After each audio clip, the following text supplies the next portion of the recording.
How has the contraceptive mentality hurt both our culture and our marriages?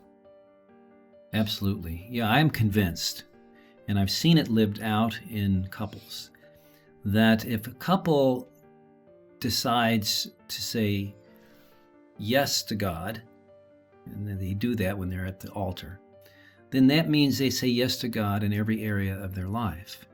And contraception is an area where they say basically no to God, in the sense that they take that under their own control.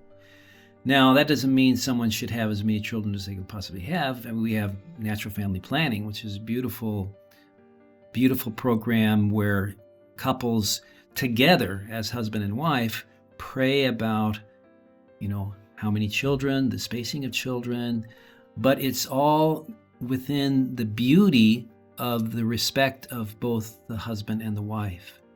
And contraception comes between that. It puts an artificial barrier between the husband and wife, and it's usually on a burden for the wife. She's the one that has to kind of either take, the oral contraceptives or do something, that would be harmful to her.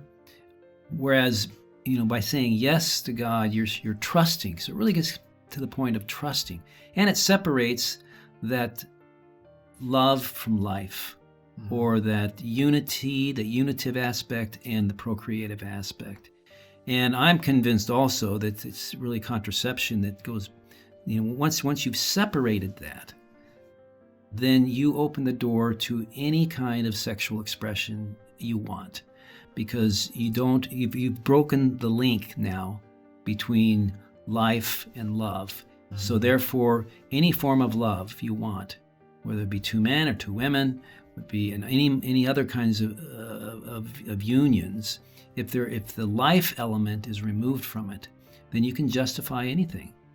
And so that's why I think it's at the heart of certainly it's at the heart of most of our problems in the area of sexuality. And it's also, I think, at the root of a lot of evils. Humanae Vitae was prophetic. I mean, those are some of the things you talk about in your own writings, that babies and bonding, those are two things that are expected to go together. If you're not willing to give entirely of yourself to your spouse, why are you withholding that?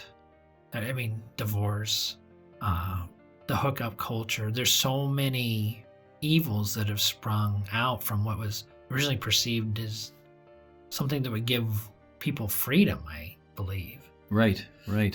And that's like I said, when you see couples that are living this out,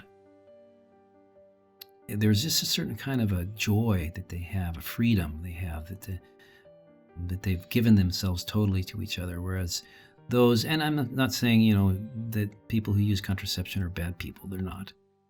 But it is like saying yes, but no. Mm-hmm.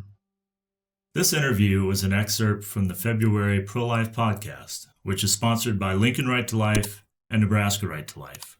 We ask that you subscribe to our YouTube channel, where the entire interview with Bishop Conley will be published in mid-February.